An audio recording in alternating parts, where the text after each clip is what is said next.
step by step, an easy way to learn English. Read this text. We have just moved into a new house, and I have worked hard since the early morning. I have tried to get my new room in order. This has not been easy because I have many things and the room is not big enough. My sister has helped me to carry my things. She thinks my room is nice. We have tried our best to put all my things in place, but we couldn't put everything.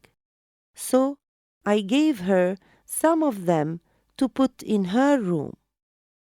Hers is not bigger than mine, but she doesn't have as many things as I do. She was glad to have them, and I was glad to get rid of some of them.